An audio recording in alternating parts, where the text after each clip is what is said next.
La mission de maintien de la paix en RDC, c'est la plus grande mission en Afrique. Je suis africaine, donc pour moi, ce qui se passe au Congo m'affecte, me touche. C'est un pays dans lequel j'ai travaillé par le passé. Et je me suis dit, si je peux apporter une contribution positive dans ce contexte, pourquoi pas. C'était aussi pour moi un défi. Pour la première fois, cette mission va être dirigée par une femme. Pendant les 20 ans où on est passé, c'était des hommes qui se sont succédés pour diriger la mission de maintien de la paix en RDC. Donc pour moi, c'était important. Les Nations Unies peuvent légitimer des actions à travers des résolutions, des conventions où il y a un consensus international.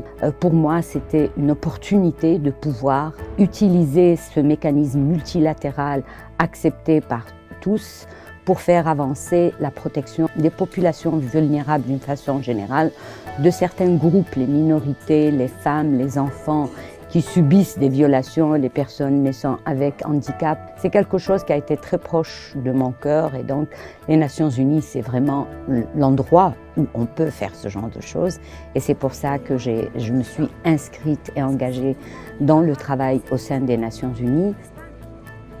Quand j'étais arrivée en RDC la première fois, j'étais la seule femme dans l'équipe dirigeante, j'étais la seule. Aujourd'hui, j'ai une de mes adjointes qui est une femme, j'ai ma chef de cabinet qui est une femme et nous avons réussi ensemble, travaillant avec nos collègues hommes, à réaliser le rêve des Congolais, des élections qui se sont déroulées pacifiquement et qui ont permis une alternance au pouvoir. C'est la première fois que nous avons ensemble vécu qu'un président sortant serre la main à un président rentrant de l'opposition. Donc un pays en crise a besoin qu'on travaille sur la crise, qu'on identifie les causes profondes.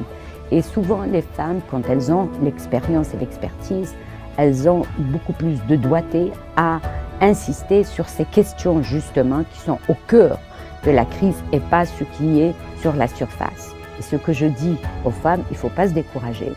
Il faut croire en soi-même, il faut s'appuyer sur des équipes solides, compétentes et il faut aller de l'avant. Il faut du courage, mais comme j'ai dit, il faut de l'humilité et il faut s'appuyer sur une compétence bien établie. Il faut avoir une expérience, il faut avoir une expérience de management parce que c'est important. On dirige des hommes et des femmes qui viennent du monde entier. On dirige des militaires, des civils, des policiers. Donc c'est extrêmement important que vous êtes préparés à travailler dans un environnement complexe.